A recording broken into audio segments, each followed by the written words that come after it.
Thank you, Chair. Good afternoon, Mr. O'Sullivan. Have you ever applied for security clearance in any country?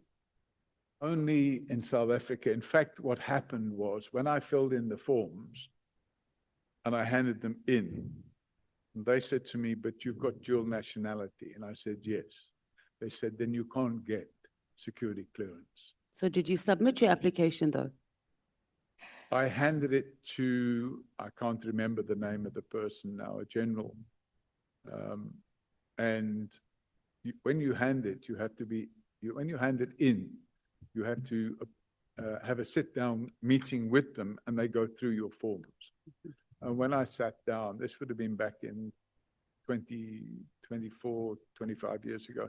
And when I sat down with him, he said, oh, but hang on a minute. You have dual nationality. And I said, yes.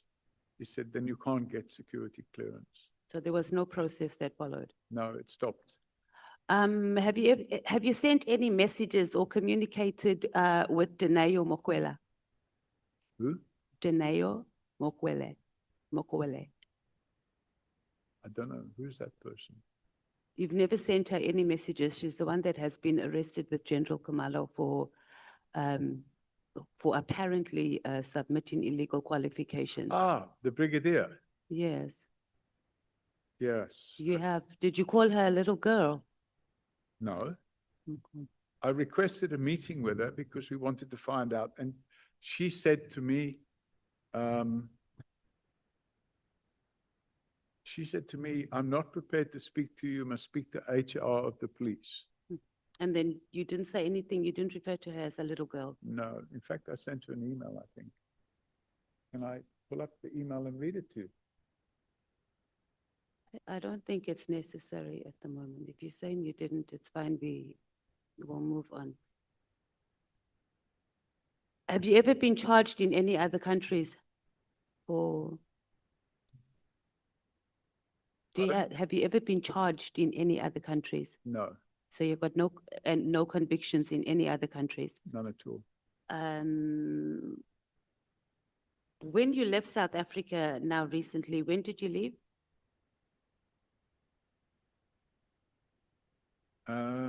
I can't remember the date, but it was last year. And then when did you return? I came in and out. So I went to, I think so I went to the UK, I came back, I went to Australia, and then to Fiji. I came back from Australia, and then I went back to the UK. Just kind of asking you, when did you come back? I can't remember the dates. So we can confirm with Home Affairs? Yes, you can confirm with Home Affairs. No problem. Did you provide a security clearance certificate to Parliament? Or you just wrote to us saying that your life was under threat? I don't understand. Did I? No, I'm saying, was there a security assessment done? Did you provide a security assessment from a credible institution? No. So it was Parliament acted and provided state resources for your security based on your email saying that you have a security, your life is in danger. What I supplied to Parliament was the evidence. Oh, what was the evidence? The I don't have social media, but somebody downloaded it and provided it to me. And I sent that to. Oh, it was social media, okay. Yeah, where they were threatening me. And they said that I should be shot or there should be a shootout. And there should be a shootout with me. And is that in your experience, should be something that, credible for a government institution based on a social media post? So instead of doing an assessment, because my understanding is that a security assessment can be based on evidence that there may be a threat. So if you have a single message where a person's threatening you, then I think that would call for a bit more of an investigation. But we're talking about, I think, 20 or 30 from different people on social media. What I'm saying is that you submitted evidence, right? That there are people that are threatening you on social media, but there wasn't an assessment on whether those threats were legit or not. And then Parliament came to the rescue and provided you with security using state resources without a security assessment. That would appear to be the case. Okay. Let's talk about AfriForum. When did you become a member of AfriForum? In 2016? 2016. Do they fund you? No. So, and then beyond you paying your membership fee? I pay 120 Rand a month. 120 a month? Yeah. Must be nice to be AfriForum. And then do you fund them for anything else outside of your membership fee? No, I don't. For cases you have never given them any money, donations in kind? I think I might have given them a donation. More or less, how much, do you remember? I think it was a bottle of Jameson whiskey. So they shared it amongst themselves, so it was for the director or something? I gave it to Kali Creel. Oh, okay. And you said in 2016? 2016. And what informed your decision to become a member of AfriForum? In 2016, I got invited to a meeting with Kali Creel. And I think it was Mampela, what's her name? Mampela, the, I'm trying to remember, we call her Ma. She phoned me, she said she wanted me to have a meeting with Kali Creel. So I went to the meeting with Kali Creel. And Kali Creel told me that AfriForum wanted to set up an anti-corruption unit and to have internal investigations going. And would I be prepared to sit with them and give them advice about how to do, not how to do the investigations, but how to set up such a unit. So I sat with them. I think we had several meetings, and then I can't remember the name of the lady now, but they introduced me to a lady who became the head of anti-corruption at AfriForum. And then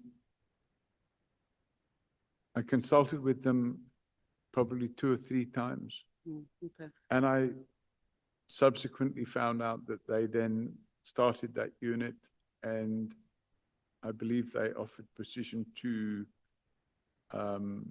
Advocate Gerinel and some of the other Mr. people. Sullivan, you're not really answering the question.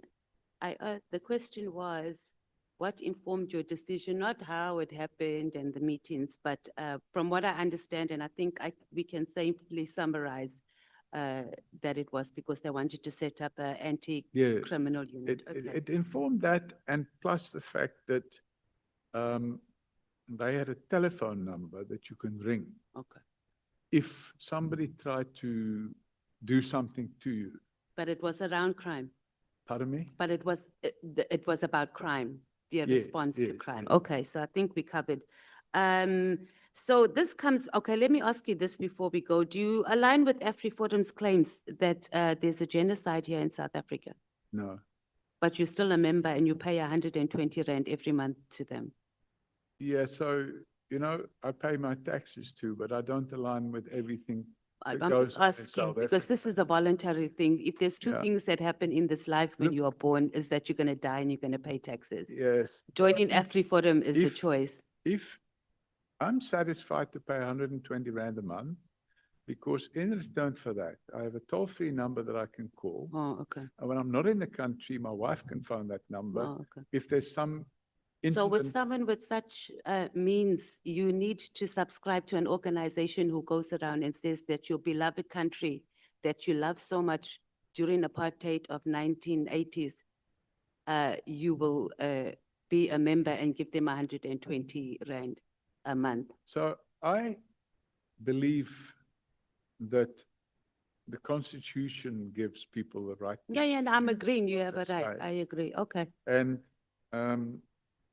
I don't have to explain. No, you don't. We got it. Thank I'm you. happy to for that 120 Rand a month to have the ability to Yeah. have a toll-free number that I can call. Oh, It's okay.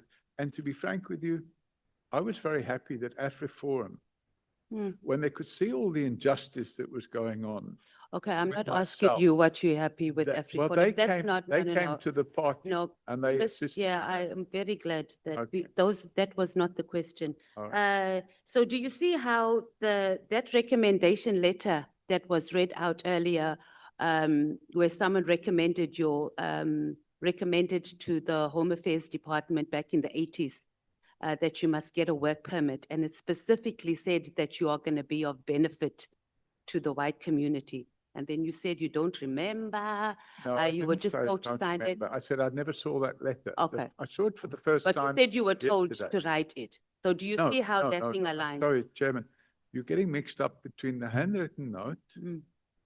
In the handwritten note, I didn't say I will be a benefit to the white I community. didn't say that also. was a I type of- said a recommendation letter. Do you see how it lines up? How it can be aligned, that how you are a benefit to a white community that goes around and tells the whole world that there's a genocide in our country. Your relationship with members of parliament, do you have any? Do you engage members of parliament? No, Have you ever engaged any members of parliament? from time to time. Which ones? Diane Kohler-Barnard. What do you engage her about? Well, I haven't engaged her for quite a while, but it would have been about corruption. I would have supplied her with evidence of the cases that we have opened, because at one stage, I'm going back quite a few years, Diane Kohler-Barnard was the, what do you call it? Shadow something to do with safety and security. And on that matter, did you, your communications, because she also was a witness here and we asked her the same question about her relationship with you. So your communication, was it also around the operation get rid of General Pakhlani? No. Okay. And then who else? I think I might have said hello to Honourable Ian Cameron at a fraud conference last year.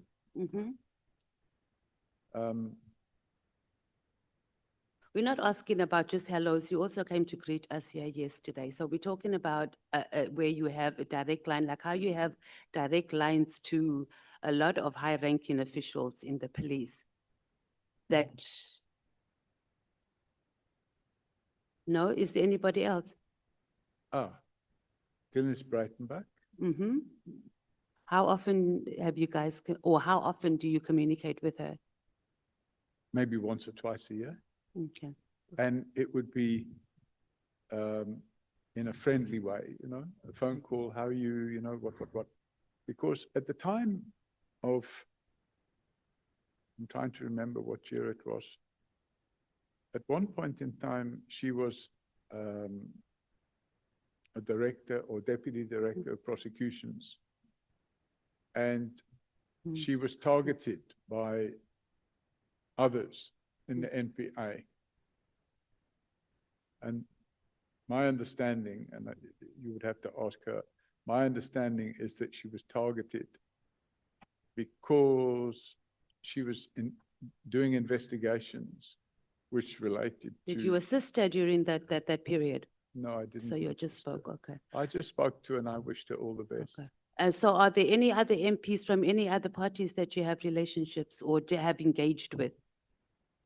Because just the Democratic Alliance. Yeah, I think that's it. I think obviously my dear friend, Don't call Mr. my Malema, your dear friend. him It's your besties. and I read. I know. Him and I sit and have a whiskey once a week. He doesn't drink whiskey. Let's talk about the police. Your house was raided, or not raided. I'm just trying to find. Thank you so much. The 15 minutes has expired. Yeah. Honorable Sangwen.